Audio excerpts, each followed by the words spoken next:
Life's best moments are best captured by photography and video. You may ask, why photography and video? Because if a photo is worth 1,000 words, video is worth 1,000,000. And GPS photography and video will leave you speechless. GPS specializes in weddings, sports, fitness, and so much more. Book your next shoot today at 910-257-0526 or gpsphotoandvideo.com.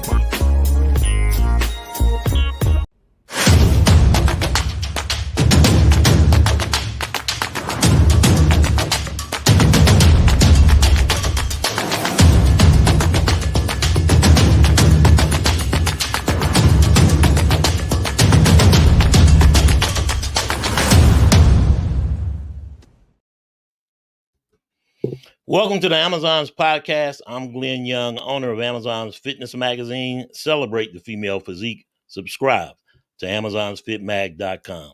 The podcast is brought to you by title sponsor Maximus Posing Suits. Let your inner warrior shine. Custom-made competition suits for victory on every stage. MaximusPosingSuits.com. Murder Weight Apparel. You're not just wearing a clothing brand, you're wearing a mindset. Murderweight.com. And of course, GPS photography and video. That's me. Why photography and video? Because if a photo is worth 1,000 words, video is worth 1,000,000. Amazon's Fitness Magazine is a GPS photography and video publication. My guest got her pro card in 1999. IFBB Women's Bodybuilder Pro, Melanie Horton. Thanks for joining me. Just off the stage at the Toronto Pro Showdown as well. Thanks very much for having me, Glenn. I'm a big fan of the podcast and Amazon's Fitness Magazine. Love what you're doing for women's bodybuilding and for all the women's divisions. But yeah, big fan of the podcast. So thanks for having me. Appreciate that. So thank you for coming on. So let's get to it. You've been around a while. You've seen a lot of things. I'm an old dog. Yeah, well, I wouldn't say old dog, but definitely you have the experience, environment, and learning of what women's bodybuilding is from the time it went away from the Olympia till it coming back. And I guess if we were to set the tone about a theme for the night's podcast, longevity in the sport, give me your thoughts. How have you been around so long, not just existing, but competing at a high level as well? Yeah, well, that's right. I actually turned pro in '98, so Okay. 26 years ago. And we only had bodybuilding back then, so that was the only division in my division. And I competed in my pro debut in '99. And the kind of interesting thing was that year was the first year that the Miss Olympia was pulled from the Olympia. Right. And the promoter of the show, I was doing the women's strength extravaganza. His name was Kenny Castle. He had an event in New Jersey. He stepped up kind of at the last minute and said he would host the Miss Olympia. So it was just an amazing experience for me because I was able to compete in my first pro show, and then they had the Miss Olympia right after on the same stage. So some real icons back then. Laura Creval and Betty Fariso were on either side of me. We had Kim Shavesky won that year in '99. But some of my idols like Vicky Gates and others were in that lineup. So yeah, it was a great time to be in bodybuilding. But stepped away for a few years, and then when they brought in women's physique, because I'm mini, I'm obviously a small athlete. Physique was a good fit for me, and so this was the first year I ventured back into women's bodybuilding. And I think we can talk about in this division. There's so many of the best of the best. So the top Olympians are over 40. And top three in the world are all over 40 or just over 40. Yes. And it's impolite to talk about someone's age, but from the circumstance of point of emphasis, this is something that's really great because they're doing it at a high level despite being 40 years over. Most of the time, people at 40, athletes that is, are getting ready to retire or already retired. Exactly. And what's meant the most to me in the past few years, and I've always said, if I can continue to improve and bring a better package each time, then I'll keep competing. Because eventually get to a point where that doesn't happen. But that's what's the most amazing. Like the women you mentioned who are at the top of the sport, they're getting better and better every single year. So They and are. not a little bit better. They're getting a lot better over 40. Hmm. And those top three, they've got a long career still ahead of them. So I can easily see them competing to 50 or beyond. So yeah, it's exciting. Why do you think that is compared to other eras? When you look at Iris Kyle, Linda Murray, what was the best era? What we're seeing now or back then? Um, I personally, I love the Linda Murray era. I think it was just a great time for bodybuilding, kind of where I started. So Hmm. I'm kind of partial that way. But in the last few years, with the number of really high quality athletes in women's bodybuilding, we're seeing every year it just gets better and better and more competitive. So I might change my mind. Ask me in a year or two from now. Okay. But we've got Ashley Jones, for example. She's phenomenal. I had a Yes. chance to compete with Ava Mello, who's just absolutely unbelievable. So there's some really exciting athletes coming up, and it reminds me of the heyday, I'll say, in the 90s. Is exciting new blood coming Yep, out, and I say Ashley Jones is got to be the rookie of the year as far yep, as women's bodybuilding, going to the Olympia in 3 divisions, so almost yes, yep, unheard of. yes, But then you got Natalia Bystrova. yes. You know, she's on her way to the Olympia. Um, and again, I'm trying to stay away from saying everybody's age, but it's important for the statement of fact. She's 56. Gina Cavallero, 55. Hella Trevino, 48. And it just goes on and on. But they're competing. Irene Anderson is what, I think 58, she's 48? yes, yeah, 58. That's incredible. And they're not just existing; they're competing and they're beating a lot of young girls' butt. Let's just be honest. Exactly. Yeah. Well, I mean, bodybuilding does take more time Hmm. to develop the musculature and that's required for the division. But to be able to kind of stay healthy and compete that long is, especially so many women, it's really something unique. I think you don't see that in any other sport where athletes are still at the top of their game and they're in their 40s, and there's a few exceptions, but it's unique in that way for sure. When you look at the master's class, should that age go up, stay where Yes, it is? but What are your thoughts? yeah, I I would mean, they're starting bodybuilding. masters at what, 35 and over? Yeah, they have 35 and over in Toronto, which for bikini certainly that makes some sense. Hmm. Maybe although wellness, you need time to build that lower body too. But you saw in Toronto, the women's physique had 15 in the open, and 13 of those did masters because virtually everyone's over 35. Right. Besides Ava in Toronto, everybody was over 35. So I'd love to. They had 40 at Masters Olympia uh, last year. I'd like to see 45, uh, but we'll see what they do with that next year. That's true. But everybody just keeps getting better. And it does Yes, take longer to grow into women's bodybuilding. yes. Um, to your point as well. What would you like to see improved? Or are we good where we are? With you mean in general?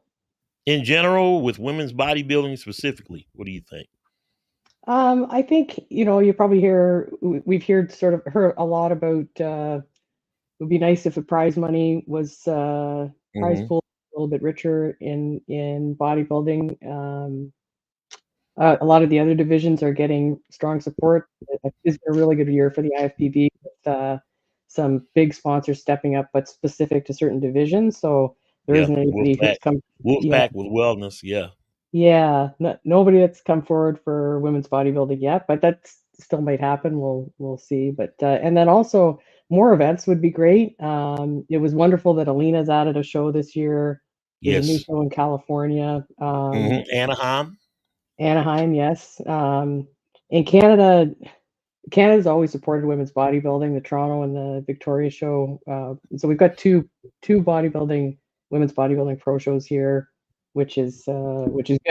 So I And think you it's did the better Van called Isle and now. you done the I Toronto. So That's right. Yeah, yeah.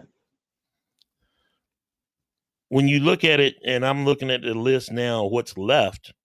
You got Spain going on this weekend, Atlanta, Chicago, Anaheim, Tampa, Portugal, the Rising Phoenix, and then Romania. So there's not many shows left for women's bodybuilding women bodybuilders to qualify for the Olympia.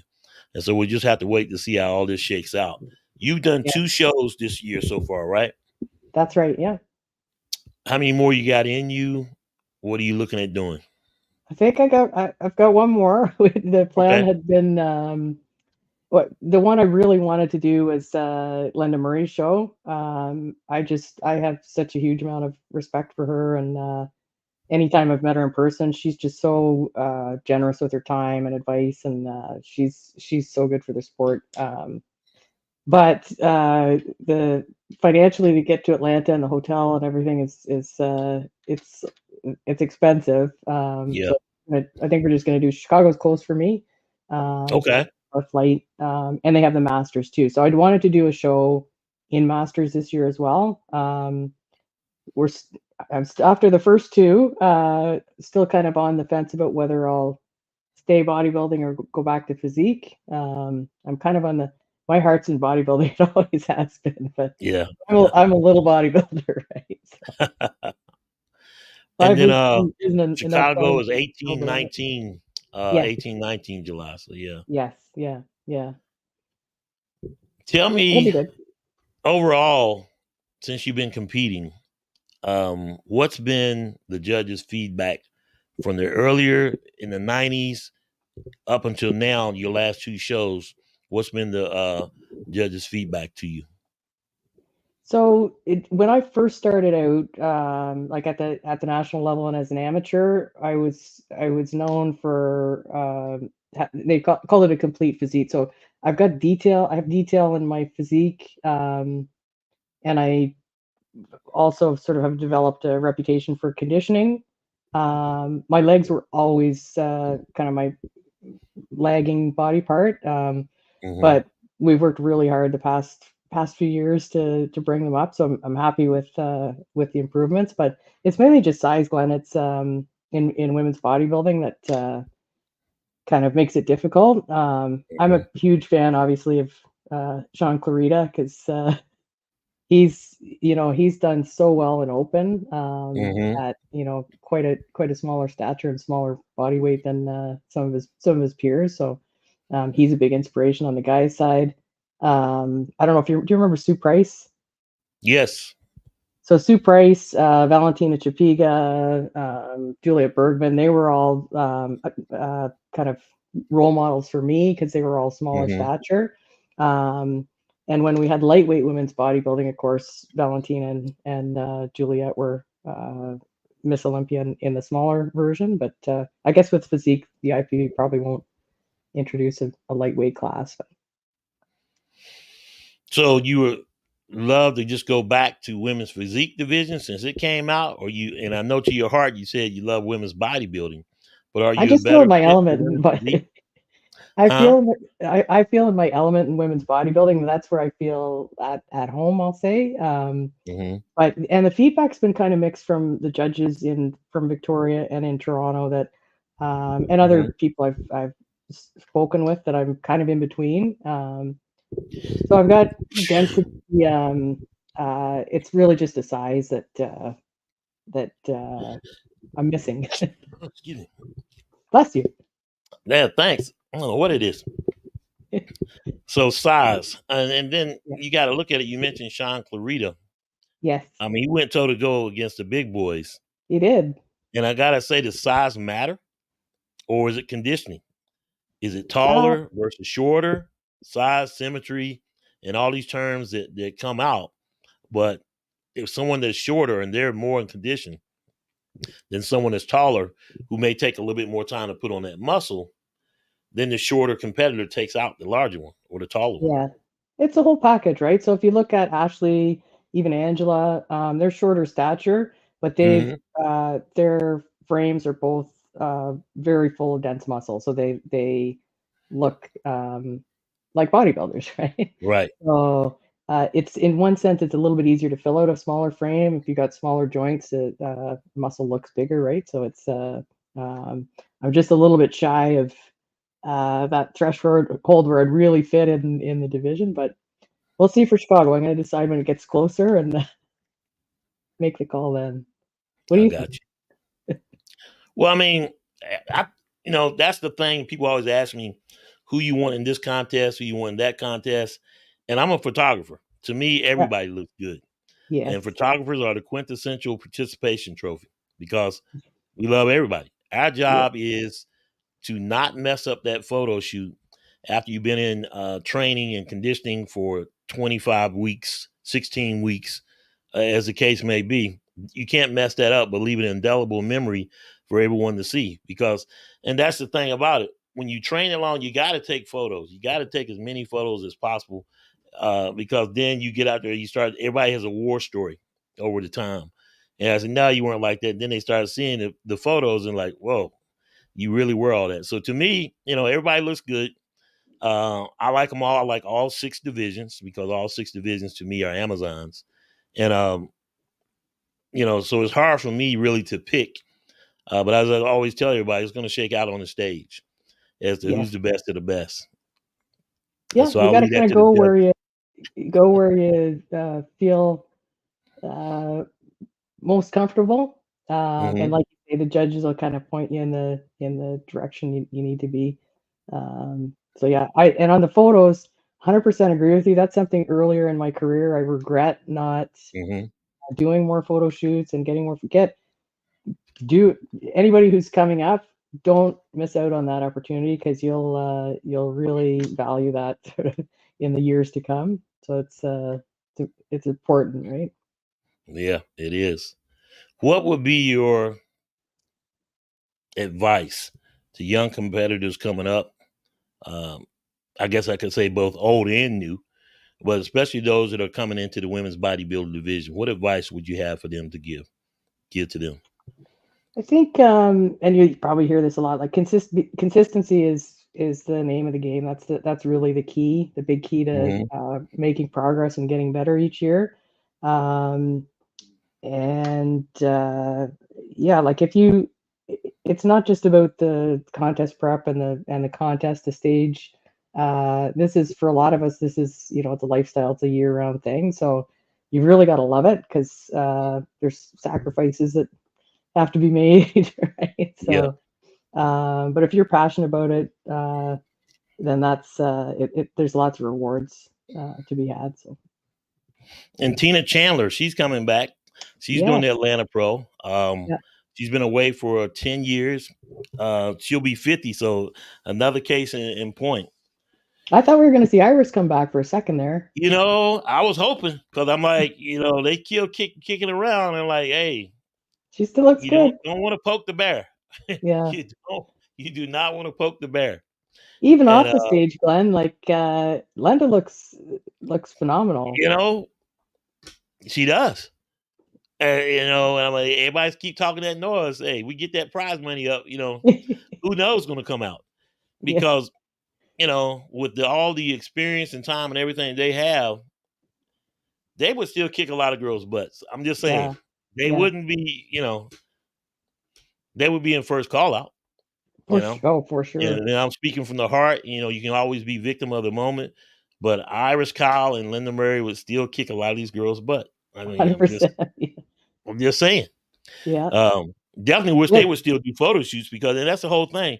You can retire or you can, still be in prep shape or what have you, but you got to take the photos. 100%. Yeah. Mhm. There's the other piece of advice I think is don't be in a rush. Because I think that's where a lot of people they're in a rush to get to the Olympia or whatever the top, and they compromise their training and sometimes their health. They put Mhm. recovery to the side, and you end up injured or unhealthy, and and they just kind of disappear off the scene, which is you see that a lot. People are very active, even at a high level, for 2 or 3 years, and then you just don't hear from them again. So You're a right. very good friend of mine, one of my best friends actually, Laura Benetti. Do you remember Laura? Mm-hmm. So Laura was a kind of legend in Canadian bodybuilding. Yeah. She's same age as me. She doesn't compete anymore, obviously, but she's had every surgery you can Mm. imagine. So both hips done, her knees done, her shoulders done. So, but she was a big female bodybuilder and lifted. The way she trained have sort of taken a toll on her. Like not quite like Ronnie, but you do see some of that in the athletes that really trained heavy and hard. Right.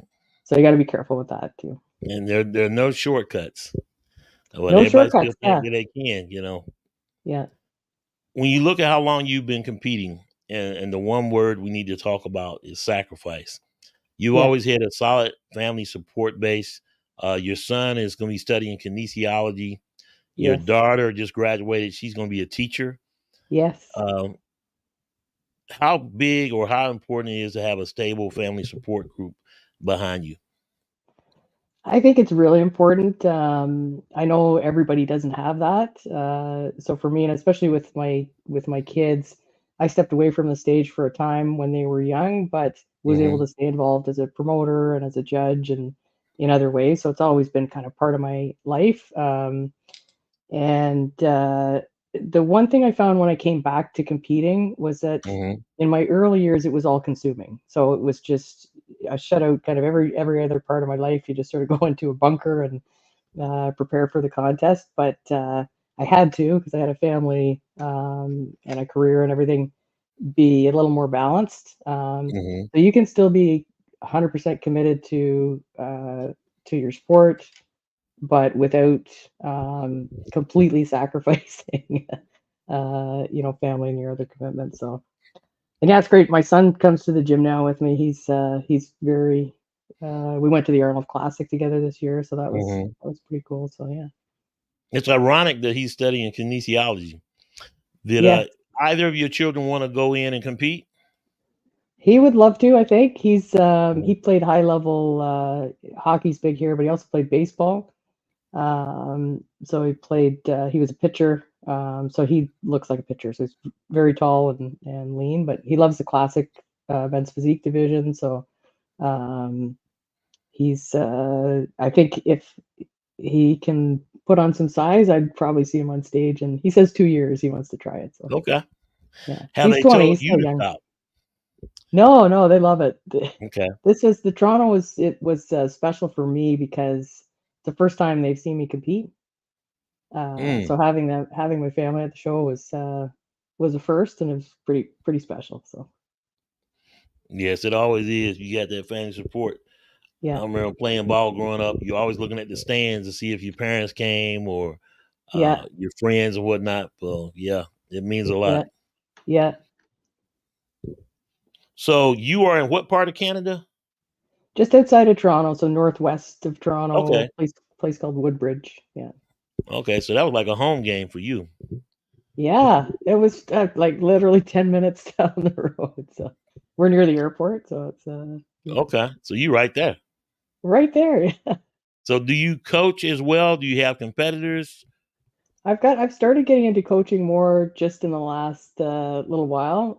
Okay. So I've got some athletes competing. So actually got a guy competing in Washington next weekend, Okay. amateur. So it's um, from my perspective as an athlete, there's just so much. It's so rewarding because you appreciate so much a good coach. So being Hmm. in that kind of role to me. Is a great opportunity. And as I eventually transition out of competing, I think it's a good place to stay involved. Who is your coach? My coach, so the last 4 shows or 2 years, I've been working with Jody Bohm. Okay. Um, yeah, she's here You in have Canada, opposing coach Olympia. as well? Sure do. It's Mona Porcelay. Okay.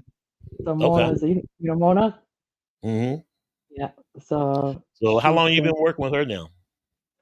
actually when I probably 10 years she's done my Oh wow, routine. yeah. So she's very gifted choreographer.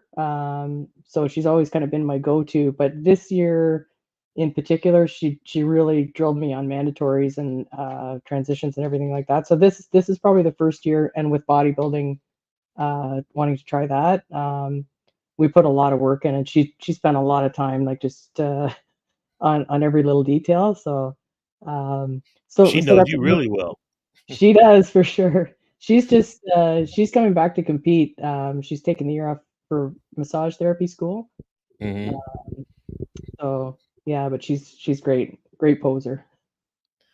And you never wanted to move to the States, the lower 48, I would anywhere definitely down in there. move. Yeah, absolutely. I would. I hear Texas is great. Yeah, it is. Yeah, It's real good for women's physique now. yeah, yeah, and bodybuilding. Yeah, well, they got to get women's bodybuilding at the Texas Pro, but Yes, you know, yeah, just have to see and with at the everything. Legion, the Legion they should have it. Yeah, I mean, the more the better. I would like to see more on the East Coast, other than the New York Pro. Um, Yeah, but just have to see over time, and I that'll heard bring me in. Pittsburgh's going to be bigger next year, so maybe they'll It bring in is.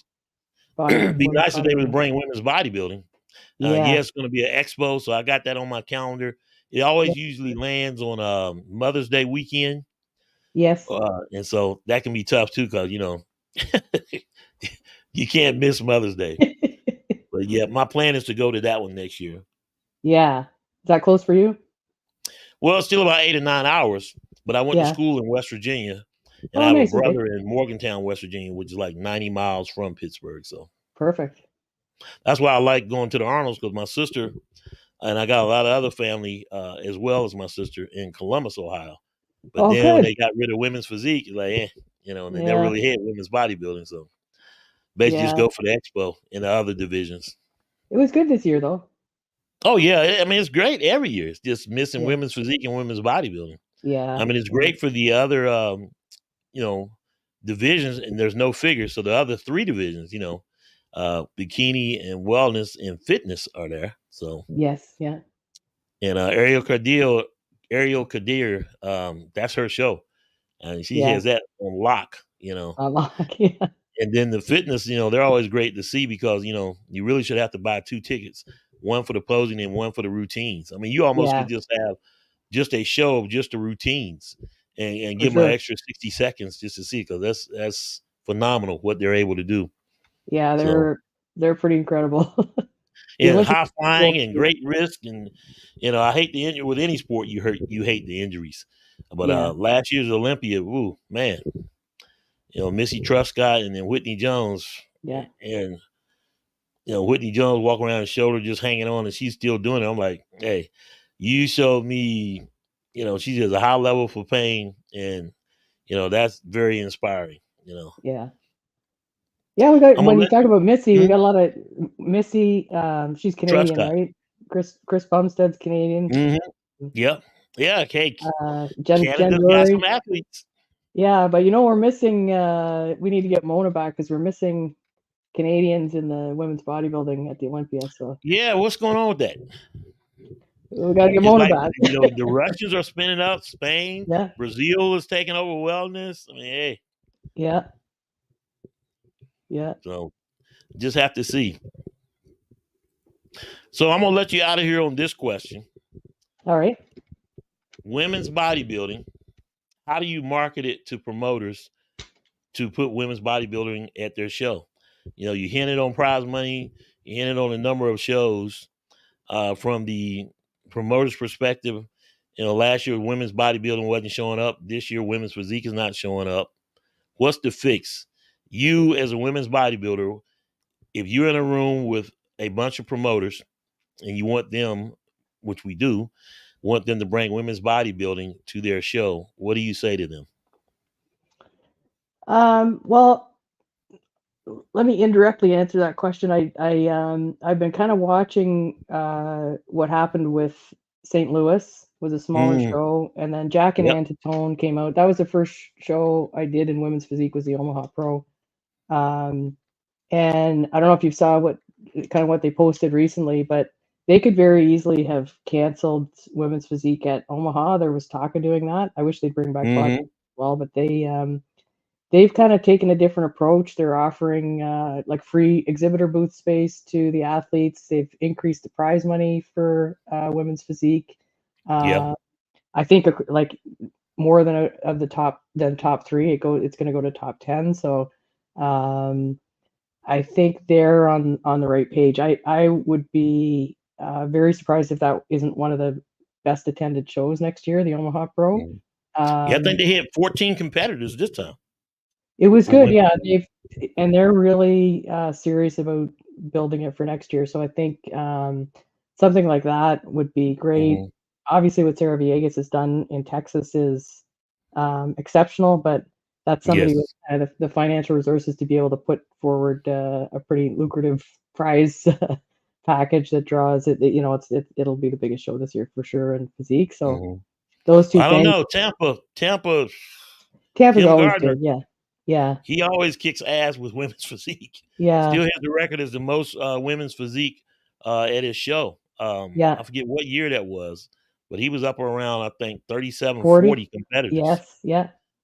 He's So, got bodybuilding in Tampa and Chicago, so I mean, I'm surprised he wouldn't add it with. He's got the show in Fort Lauderdale yeah. in later in the year, so he would make sense for he supports the other it at the other events. So we could get Yeah. 4 or 5 more women's bodybuilding events on the calendar. That would be great. But yeah, I think Jack and Anna really credit them for kind of trying to draw more athletes for next year, and Mhm. they had a good turnout this year, which is good. But and then what Sarah Villegas is doing is great. So just need somebody, some benefactor to come out of the And then Triple O Dynasty's already said that the yeah, women, the purse, the prize money is going up. yeah, But when and yeah, I get it. What Sarah Vegas is doing is exceptional. But yeah, what's the happy medium? Because 1,500, 2,500, 2,000. You know, I always thought the happy medium to me was 10,000, and that's based on all the articles has been written for Amazon's Fitness magazine. The yes, cost of prep from training coach, meal prep coach, posing coach, the suit, the whole nine. Show fees as opposed to prep fees, and I think $10,000, to get ready for a show is kind of like baseline. So yeah, hopefully, I baseline, think yeah, there's a happy yeah, medium point. yeah, I don't know what that is, but I would love to see a summit between all the promoters and the women's bodybuilders and women's physique, and just figure it out. Because be interesting. I do see the promoter side. That Yes, sanction fee you're expecting and you've been planning, and then competitors don't show up, and you're just there shaking your head. yeah, It's like competitors said, you got to promote a good show, and at the end of the day, some promoters are just more successful than others. You talked everything about the shows too early in the year, the shows later in the year. I mean, right now we already know that the Triple O Dynasty, and we know that the Pittsburgh Pro is going to be between April and May next year. Right now, yes, so yeah. and then you Honors in could say, Newtown and Omaha same day, yeah, almost. and the Omaha, far as we know, and who knows, he may have Jack and Ant and Tony may have a change of heart and bring back the St. Louis Pro. But I think this is something that can be discussed in a closed door session with promoters and all the powers that be, IFBB, NPC, and figure it out with the Yeah, competitors. Another thing is, I mean, we're talking about pro level, but you got to build it at the grassroots, at the NPC level, the amateurs, because the amateurs aren't showing up, for women's bodybuilding and women's physique. Then what's going to feed into those categories? Because everybody's yeah. getting a little older, and if we're not growing it uh, from the amateur level, then what can we expect for it to be when you get to the pro level? That's definitely we're seeing the same thing in Canada. There's very low participation, especially Mm-hmm. now with wellness. That's the hot category now. But Yep. it's in women's bodybuilding. So many of the athletes came from women's physique, but at the amateur level, there's just here anyway. It's kind of sad. There's not too many people interested in it, but Some are coming Yeah. from figure, a few. But one other idea I like is right now they only have it at the Rising Phoenix. Hmm. But Fuad Abiad in Canada here, he had the Detroit Pro Show. Hmm. And what was really nice about his show is besides the prize money, he had three kind of special awards to honor Cedric McMillan and John Meadows and Luke. So for best conditioning, there were sort of three categories, but Right. they do that at Rising Phoenix with like best poser, and I think they have most muscular. Hmm. So I think that those sort of other prizes would also attract a bigger pool of athletes who maybe recognize they might not be vying for the top spot, but they might have a chance to win, best poser or something like that. So it's attractive to try and compete in those shows. Right. Very kind of interesting. Money has to Yeah. come from somewhere, though. Yeah. But if you're not growing it, you're dying. So if you're not Yes. growing, you're Yeah. dying. And everybody's been talking pro level and prize money and everything, but if those amateurs, where are you going to get them from? If the amateurs aren't competing, then Yeah. how are you growing women's bodybuilding and how are you growing women's physique? Yeah. And all and figures under duress to some point, at least as far as not at the Arnold's. But I like the idea of women taking care of women having their own shows, such as Yes. it. When you look at the Rising Phoenix, maybe that's the right platform as well. I don't know. I know I have a vested interest with Amazon's fitness magazine, all 6 divisions growing and showing up. So just have to see what happens. But I hope that's something that gets discussed and decided in the off season or the Yeah. improvement season, as we say. Well, the trends are, I mean, for women's bodybuilding, the trends I think are really encouraging. Like we're seeing different athletes in women's body and the numbers coming up. Right. And at the highest levels, the quality's really getting pretty Yeah. competitive. Women's physique was a lot of people were concerned this year, but the last couple shows have had much bigger lineup. So hopefully that was just timing. Yeah. They just, they need more time to get ready and just warm it up. And some of them Yeah, just didn't start prep until after the holidays. yeah, And yeah, so you can't fault them for that. I mean, it's all in a strategy too. Um, for sure. you want to get that Olympia qualification out of the way. And early on, some of the shows are smaller, but you can best believe that Atlanta, Chicago, and Tampa, as they say in football and other sports, this is the meat of the schedule. So, Yes, yeah, yeah, and it just is what it is because it's time for the playoffs. yeah. And Down to the not to be crunch. outdone, I mean, we keep saying promoters, but specifically promoters that happen to be women. Um, it hits different when a woman promoter does not have all 6 divisions at their show because this is all about you. But at the same time, the women's competitors um, hurt those women promoters when you don't show up at their show. So, Yes, yeah, um, so they all got to come together in that regard too. yeah. Melanie Horton, any last thoughts? Anyone you want to thank? Uh, Longevity in the sport is your definition. That is you. that's my Um, jam. appreciate you coming on, and Yeah, all the best at the Chicago Pro, which is what you're looking at right now. yes. I just want to thank you, Glenn, for having me on, and we'll keep in touch. Definitely. I don't know if you're going to be in Chicago. Is that far for you? Well, I actually drove there one time because my son was in the Navy. That would definitely be a flight one. But right now, I've mostly put out the Atlanta show, the Yep. Linda Murray show. Yes. So that's the one I'm looking at. And, again, it's expensive, Yeah. to get to a show, to sponsor 3 athletes. So yeah, Yeah. just all in time. But it's been something. It's been a great year. I've enjoyed doing it, and I got it. Like And I you'll said, I be at got a the vested you'll be at the interest. Olympia. That's up in our arms too, because it depends if I can get off. Last year, I'm a teacher, and Yes. so when I put in leave, everybody was shaking their heads. So when I came back this year, they were very supportive. But now this year, with the loss of some teachers and other things, like, hey, may not happen. So I mean, we'll see. And then the Olympia last year was in November. This Yeah. year is in October. So all in the Start of the teaching school schedule. But year. yeah, Yeah. So it's Yeah. tough, but hopefully, it's still early. Yeah. It's still early. So looking for the Good. best. I hope so. Well, I hope our paths cross soon, and I'll keep watching the podcast, keep doing your thing, and thanks for what you do. Appreciate you. I want you to come back on too. Yeah, Once I'd you love lock to. in 100% for Chicago or right after Chicago, yeah, come on, let's talk again. Anytime. That sounds great, Glenn. Appreciate you, Melanie. Thanks for coming on. Thank you. Have a good night. You too. Take care. Melanie Horton, she is longevity in the sport without a doubt. With everything that she's seen and gone through, and she's still doing it and doing it at a high level. Coming up tomorrow at 11 p.m., 11 a.m., Nadia Henriquez will be on the podcast.